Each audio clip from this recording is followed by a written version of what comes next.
Derek DeBoer. And I'm Brooke DeBoer. And these are our kids, Paige, Haylee, and Ryann. This is the Fastlife. I created it. Derek races, and I film.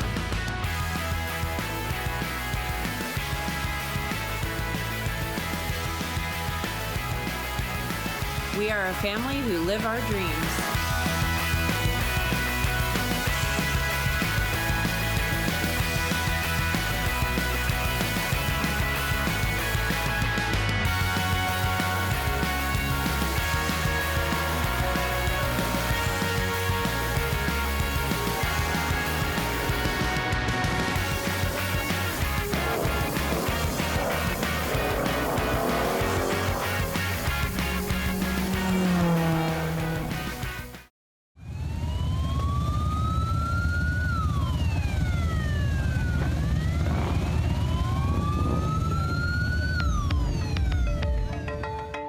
Getting ready for the Le Mans Drivers Parade. The crowd and fan experience was like nothing I had experienced in any sport that I'd ever done. The parade was cool because it felt like my dad was a celebrity. People were so excited to get all the drivers' autographs. Kevin told us, but it's one of those things you don't really believe or you can't put perspective on it when you're listening to a story. He goes, guys, this is your Mick Jagger moment. You're gonna feel like the biggest rock star that you've ever been in your entire life. Kevin and Dad are hilarious. They have like man crushes on each other, I swear. They're like best buds. They have like so much fun. You know, they both light up when they're together. They would go around in this little trailer trolley thing, which was really cool, and they would run out into the crowd, and the crowd was all like reaching their hands out, trying to get, you know, stuff signed. It was amazing. Like, my dad was a celebrity there. All the top tier, top pro factory drivers are in the parade going right along with you. You know, everybody sits in the back of these old convertible cars, these old Bentleys and old Aston Martins and things like that. And Aston Martin, for us festival drivers, had set up this really cool kind of train thing that we all cruised along in. We had t-shirts to throw out into the crowd. There's some moments in life where you have, I think, a snapshot in your mind that you'll never forget. It was so cool to watch. It was like the craziest thing I'd ever seen. I didn't really know how huge it was until I saw all of that. And there was a few drivers in our group that didn't even want to go to the driver parade. It wasn't just, you know, it wasn't something that they would ordinarily do. And we reluctantly drug them along. And those are some of the guys that had the biggest smiles on their face the whole time. I think we were signing people's foreheads and arms and shirts and handing out our driver hero cards, and you would have thought they were $100 bills. People were just going crazy. The little town of Le Mans was absolutely stuffed. Every street was lined 10 or 15 people deep. We even had a hard time finding our own families and wives, but they were good at yelling loud, so that helped.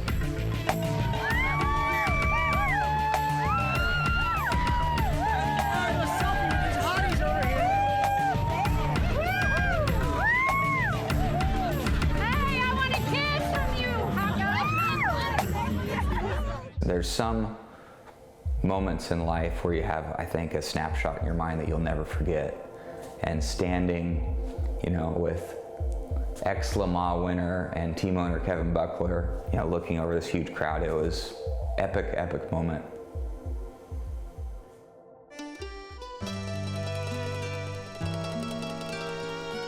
Back at the chateau, we enjoyed some wine while Paige and Haylee prepared their chicane dance performance with our new friend Elsie. We were celebrating Paige's 17th birthday.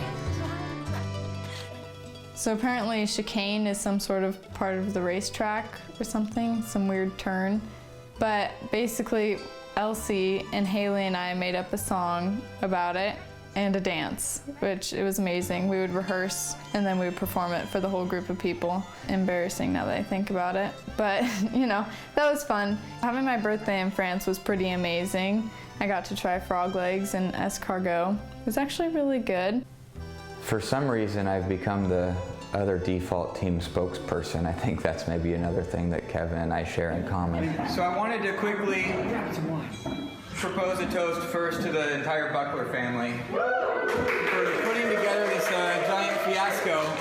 It's been such an amazing part of all of our lives.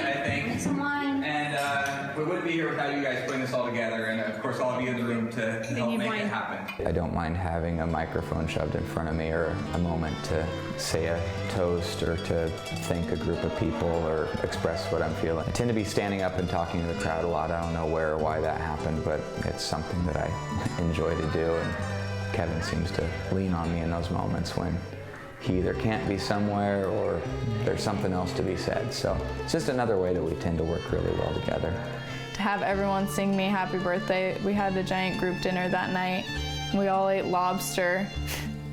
That was definitely fun. I didn't really know how to eat it, but it was still cool. Just spending time with some of the coolest people is all you could ever ask for on your birthday.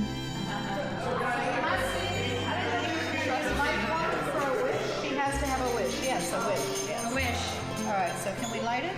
I could just pretend to blow it Just out. make a wish. And your wish comes true. Do your wish, honey. Go ahead. It's your birthday. Make a wish. Make a wish. Okay, come on.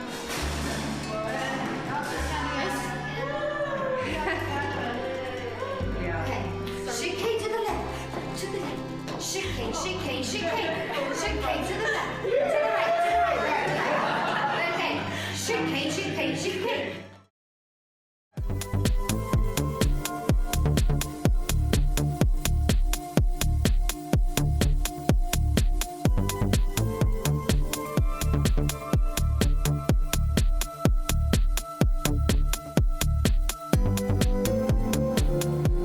One of my favorite parts about the race was the VIP tent, the Aston Martin tent. It was just like a lounge area that we could go to, and they had food and they had gelato, and it was amazing. And everything there was such high quality. It's kind of crazy the difference between Europe and the United States. And that way the food is so much better everywhere. It was a lot of fun for Haylee and I to go hang out in there with Kevin's kids. There's a bit of organized chaos that just comes along with the racing world.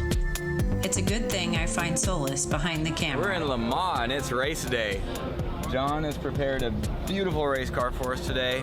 We take the green flag in just a little over an hour. My plan is to bring it into Bob looking just as pretty as it is right now, but somewhere up near the front. Somewhere maybe 1, 2, or 3.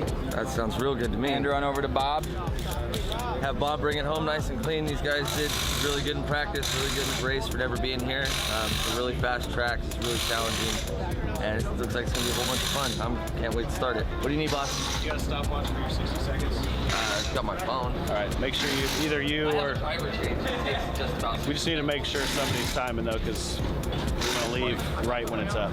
You could even have Brooke time if you're doing the driver change. Yeah, I can do that. There'll be enough people. We just need to make sure somebody is on it. So we have to do the mandatory pit stop before 30 minutes is up. First time a car goes by in the 20s, it needs to pit. So it's whether that's 21 or 23 minutes in, first lap that it goes by in the 20-minute zone. Yeah, we have a pit strategy. So I made a strategy. Oh, that's the deadline, though. Yeah. You don't want to risk it. The planner in me was having a hard time hearing all this strategy talk right before the race. It is my routine to ride with Derek's lead mechanic, John, to pit lane to watch Derek race. With the large amount of people at this particular race to organize, and the track rules allowing only so many golf carts per team, John had to go to pit lane without me. I was left in the paddock to wait for the next round of rides to pit lane. I couldn't believe what I was seeing. We'd never had to navigate a crowd like that before. I panicked. Rather than waiting for a ride, thinking I'd miss the start, I started running. I had no idea how far it was or the crowds I would encounter on the way. Pit lane was so far away. Just as the cars were coming over the start-finish line, I arrived in pit lane. This would be the first race start I had missed. It's the longest warm-up lap you've ever been on. And I just remember being in the mix and being around all these drivers that I'd never really driven with.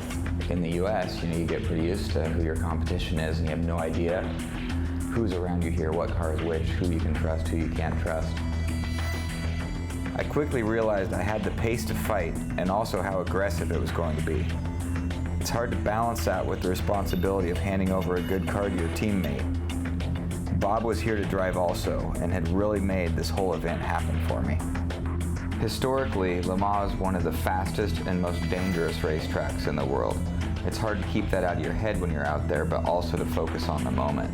There's nothing like blasting down the Mulsanne Straight at the top of 6th gear, watching the barriers and the trees go whizzing by.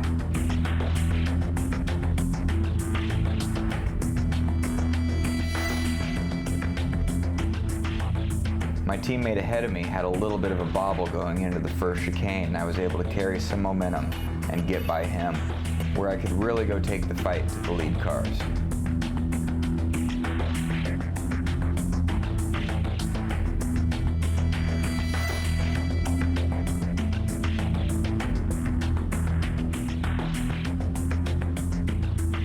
There's definitely a lot of local knowledge with this track, knowledge of where to pass, where to outbrake the other guy, things that we just couldn't get as the US drivers coming over for a few practice sessions. I was pushing everywhere as hard as I could. Not to mention, it's a mix of a permanent road racing course with actual country roads. There's nothing like that in the US.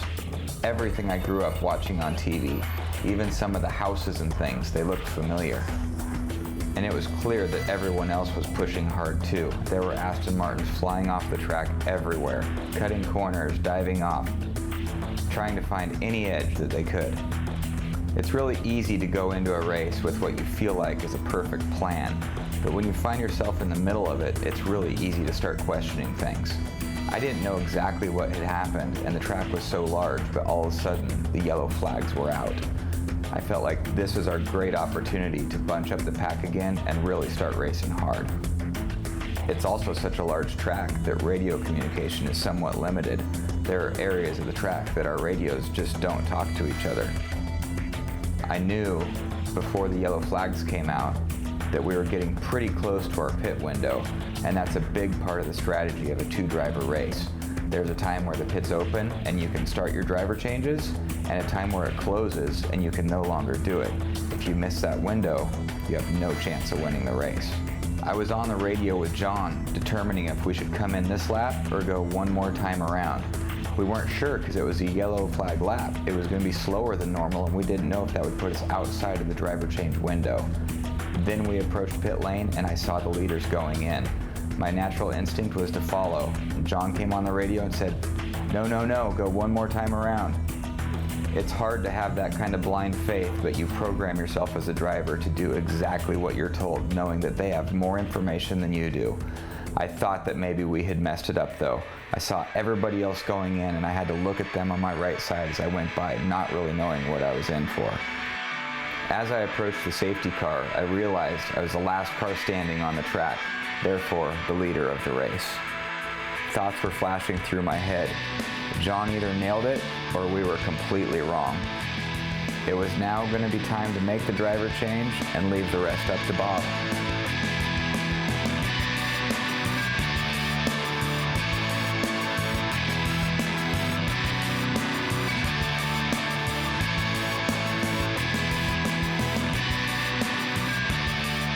As it turned out, the racing incident was so significant that they red flagged the race. A red flag meaning the race stops and all the cars come in. With the short time window, the race wasn't able to resume and things reverted back to the time where the red flag came out. Guess who was in first? Bob and I got to experience victory in Le Mans, and I would give John Graham a lot of credit for making the right strategy call. I feel like a terrible daughter for this, but I didn't know he won until the awards ceremony was actually happening.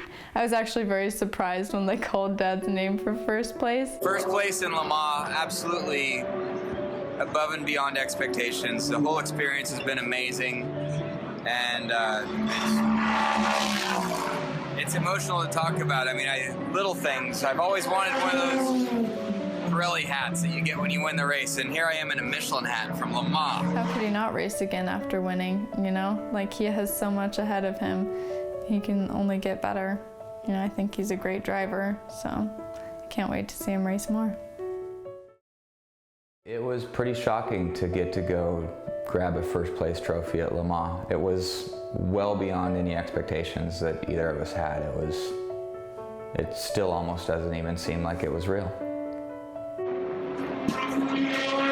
That's where I keep my tent. It's over there. I have to be honest, I couldn't tell if Derek won either. When I found out he did win, it was very surreal. One of the happiest, most satisfying moments of my life. We celebrated and then quickly shifted gears, no pun intended, from racing strategy mode to fans and spectators of the biggest sports car race in the world, the 24 Hours of Le Mans. Complete with a champagne toast for Derek's win, we climbed on top of the TRG hauler to watch the start of the race.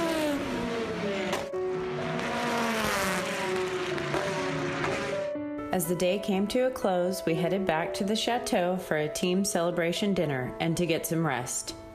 There is even a science to spectating at a 24-hour race. You have to pace yourself. Racing is a pretty tight community, so it's pretty easy to find instant bonds with people. You know, when you're in France and sharing a castle and doing all your meals and everything together, people become pretty fast friends. And there were some new drivers that came on this trip along with their families, and we have friendships that we'll never forget. Poured by co-driver Bob Bramlett. Good job. Good job. I think Kevin may be one of the world's best tour guides. He brought us back to the track at dawn to watch the sunrise. The cars were dutifully making their rounds at the Cirque de la Sarthe with about 6 hours to go in the race. The garages were outfitted with the best of the best in racing. Aston Martin invited us in for a close-up look.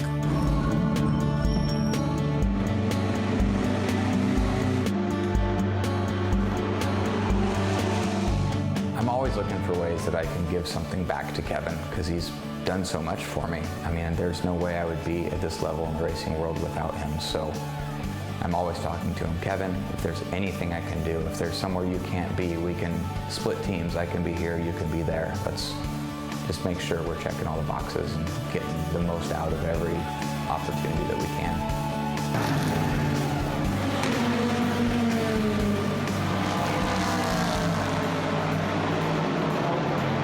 This trip was absolutely the best of both worlds. I got to be there racing, and I got to be traveling in a way that we never would have done on our own with my family. It was hard leaving Ryann at home, but in the end, I think it allowed us to do a lot more than we could have done. She was very young at that point in time. And to see Brooke and our older two girls experiencing something like that for the first time was a gift for sure. Next stop, Paris. And of course, the camera was rolling the entire time. We took the girls through the French subway system. We walked on foot through many areas of Paris. We enjoyed the beautiful art in the Louvre. We picnicked in Montmartre. Even the graffiti was cool and seemed to make a statement. We went to the Love Wall. My favorite church was the Sacré-Cœur. There was something so magical about it. I still daydream about going back there someday. Coming from America, where everything is so fast-moving and true quality is hard to come by, I absolutely love touring the BRM Chronograph's watch factory north of Paris with founder Bernard Richards. It was clear that passion, precision, and craftsmanship were a part of every step along the way of creating these amazing watches. I starting 40 years ago. So you used to actually build the watches yourself? Yes. It's very old. It's hard work, you know. Like butter. She's automatic. So is it speedway? Water and oil? Oil, only oil. Only oil. Never water. Because after the block of the making. It makes me very proud to put one on my wrist. Every bit of the watches are made in-house. On the back, on the front, on the pusher, on the tank. They even make their own screws. More 5 minutes on the way. Every 5 minutes?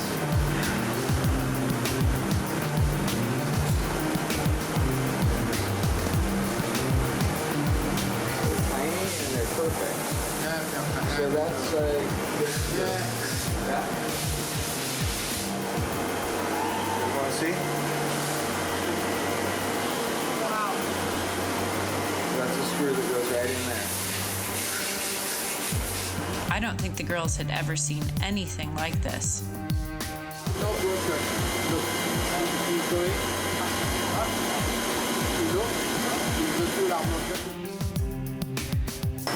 Derek, where does that go to? That's the movement inside the watch. So it makes it all work. That is a lot of little part. Look at that. 10 hours of work. Yeah. For do that. Maybe 10, 11. Bernard took a full day out of his busy schedule to show us some of his favorite things and places. His daughter's horses, which Paige loved. We had lunch at his favorite bistro, toured the French countryside. He even took us to the areas near the River Seine, where my grandfather fought during World War II. It was extremely moving. For that, the Germans put a lot of guns all over everywhere. I still haven't even ridden in the race car with him. I don't even know if I want to do that, really. It sounds so scary. It'd be kind of cool to drive one, but I don't think I'm brave enough. I can hardly drive a go-kart at the go-kart track.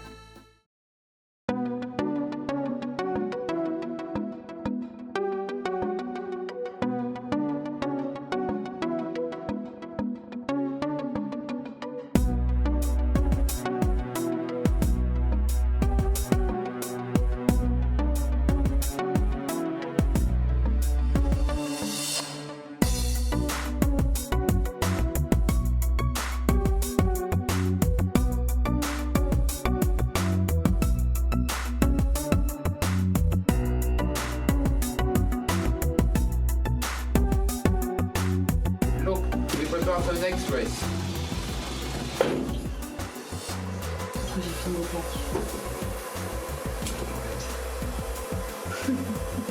No way. That's very cookie. Never you see that before. It's finished. 20 seconds. Finish. It's not hot. No, it's not hot. It's not. No. It's you know, it's fiber. It's fiber. Fiber optic. Fiber and laser. Chomp chomp!